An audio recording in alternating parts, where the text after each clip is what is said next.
There is a rush to wind power all over the globe. The substantiation is that constructing wind turbines is an answer to how humans are impacting our environment. But what are the realities of living with wind turbines? You will hear the stories of people living in Australia and New Zealand, as well as hear from experts who study the impact on people living near turbines. From a distance, they may appear to be pinwheels, but the people we interviewed refer to wind turbines as industrial wind power plants with extreme dire consequences. It's a challenge to show the scale of the turbines we saw and their adverse impact upon the landscape. The 3 locations visited were once considered beautiful, peaceful, and highly desired areas to visit and to live in. Since the wind turbines have arrived, the landscape has dramatically changed. The lives of the people interviewed have been forever altered. Their property values have plummeted, and the tourists that once visited now travel to other locations.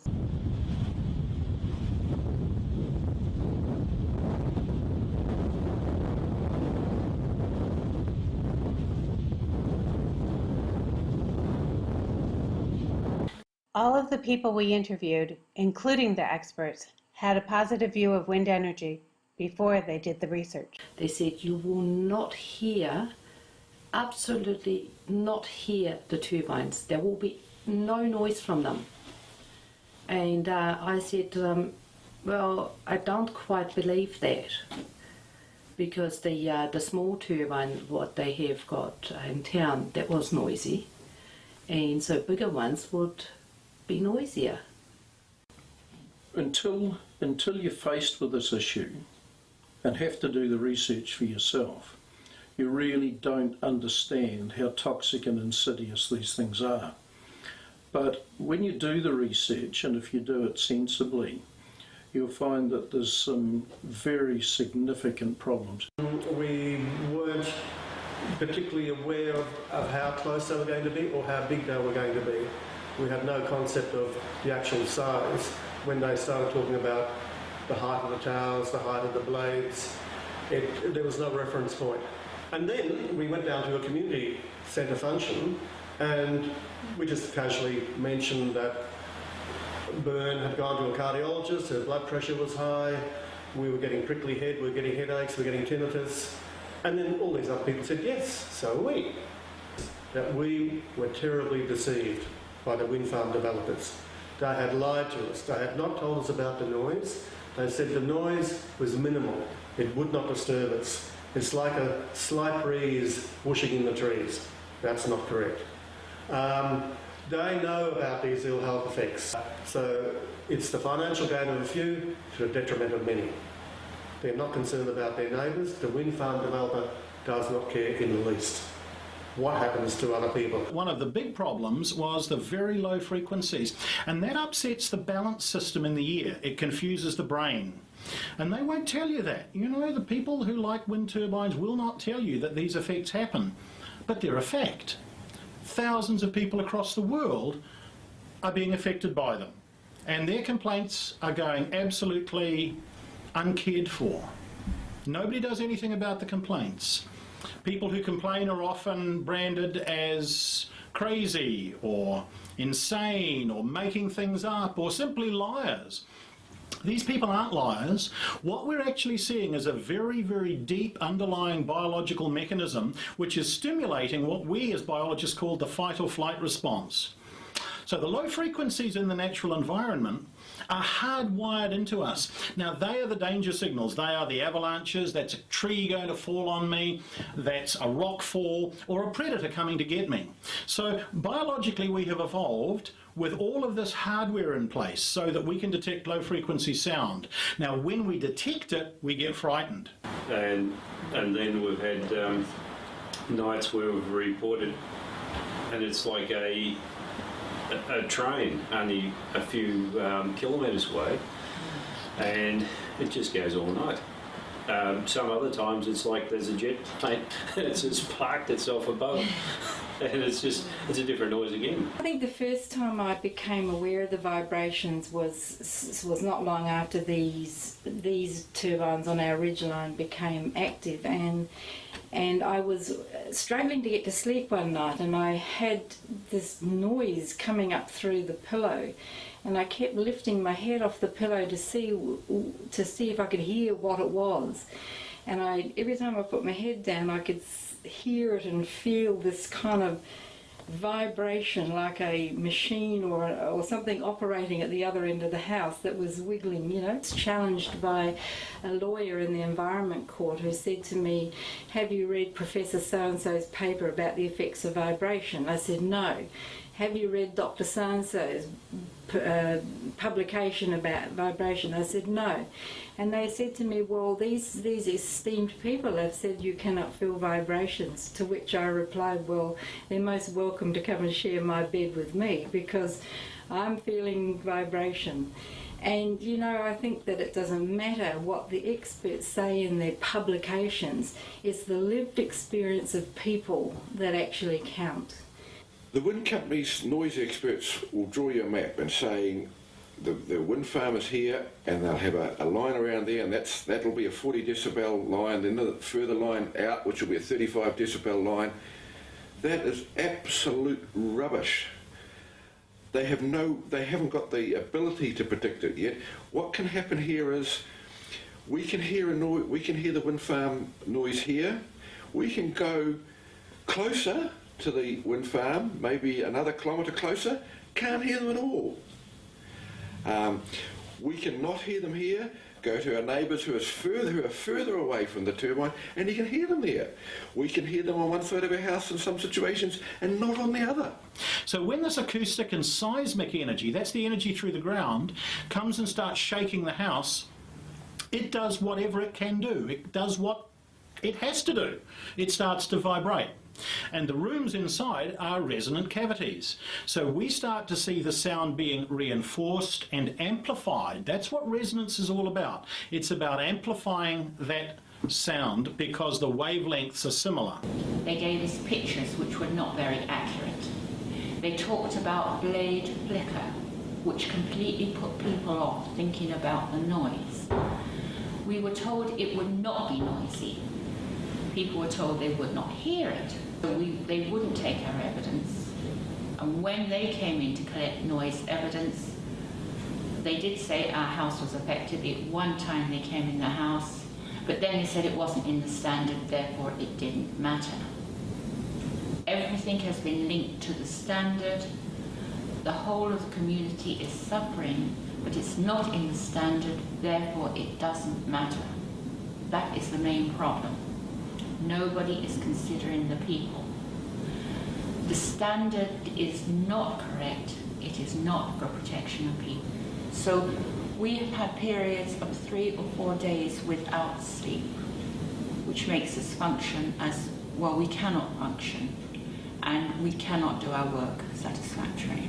But in the initial stages of the exposure, one suffers quality of life deficits largely due to sleep disruptions, degraded amenity and also annoyance. But given chronic exposure, that is exposure over time, what we expect to find, and indeed what they have found with aircraft noise for example, is that the body's cortisol responses will actually increase and start damaging the body. Now if this release of cortisol is consistent, that is, it just keeps happening, then eventually there will be physical prices to pay for that with the body, including cardiovascular effects, respiratory effects, and according to the WHO and their 2004 study, a whole raft of other physical ailments. First time they were turned on over closer to our house, just ear pressure, headaches, nausea, just constantly feel sick all the time. And got to the stage where just the noise, sleep, just waking up, just sleepless nights, just, you know, for 14 months just was unbearable. It took me probably 6 months being exposed to them, and then I started getting heart palpitations, and 2 or 3 in the morning every night, early hours in the morning you just wake up and you'd be so tired, but your eyes would be wide open and you're buzzing, you just couldn't explain it. And just never settle back into sleep again. Problems, I'm getting dizzy spells, nausea, basically sometimes really sore ears, just in the back of the ear. And basically being put off balance, that's the biggest issue for me. 1 week I didn't sleep for 4 nights because I could not go to sleep. And I was absolutely beside myself because you had it during the day, you had it during the night. And at some stages I actually had to go and leave the house and go somewhere else because I couldn't stand it anymore. When I leave for the whole day, I feel actually really, really good. And then I came back and I felt the same way again as before when I was there. So I now wake consistently somewhere between 2 and 4 a.m. in the morning with some sort of feelings in my arms, legs, vibrations. Sometimes I get headaches, depending which way the wind is blowing or if you can hear the turbines. My blood pressure in the morning now is usually somewhere about 150 over 110 with a pulse rate of 95 or 98. Now, there is no explanation as to why that is happening. I suffer from anxiety attacks, which is absolutely ridiculous. I'm a psychologist, I should know how to handle that, but it happens. I get really emotional about things that are not worth getting emotional about. You feel this tightening in my chest and your heart rate lifting, and it was a horrible feeling, like you were almost going to have a heart attack, and you'd be sound asleep some nights and you'd wake up feeling your chest really tight. Walking in the house, my ears used to get really sore, and I knew then that these things were going. I've had to change bedrooms quite a lot at different times. Palpitations in the heart, difficulty breathing. I think that it probably leads to circulatory problems with people, and headaches. Don't compensate. Don't listen, don't compensate. I mean, we said to the developers at the time, you're telling me that this thing's going to be fine and dandy. Everything I read tells me it's not. Why should I take the risk? Why don't you sign a sale and purchase agreement with me now, and I'll sell you the property. If I can't live in it, I don't want to leave. I bought it because I want to be here. And if it's all as good as you say it is, well then that's not going to be a problem. And you know, and we don't. So sign the paper. I know we don't do that. Unfortunately, the social result of that is that this is now splitting societies, it's splitting communities. The people who are affected and are deeply worried and deeply troubled against the people who can't understand because they're not being affected. The community has been destroyed. The community of Warborough, this wind farm has pitted neighbour against neighbour. 5 generations of neighbours that have been in this area, they do not talk to each other. They abuse each other, they insult each other, there's been violence, there's been death threats, there's been destruction of property, assaults. If you buy a property in the country, you would like to have the a peaceful life. There's different noises, there's natural noises, from cows and all that, but you don't expect industrial noise in a countryside. And because we bought our place 10 years ago, we bought it for that reason, to have peace and quiet and do what we like to do. So, and that's the thing what I am really objecting to with the turbines, because they actually stole our peace and quiet. And nobody can convince the majority of thinking people that it is the answer for green energy. Well, it's completely destroyed our quality of life. We love our farms and it's completely destroyed our, a day on the farm when they're roaring and they've just destroyed our lives. We've had to move. Yeah. when I talk to people, they often ask me, well, what's the safe distance? I have no idea. What I can tell you is that within 2 kilometres, it's a danger zone. 2 to 5 kilometres, you're going to be affected to some degree, possibly extremely. 5 to 10 kilometres, you may be affected, but less so.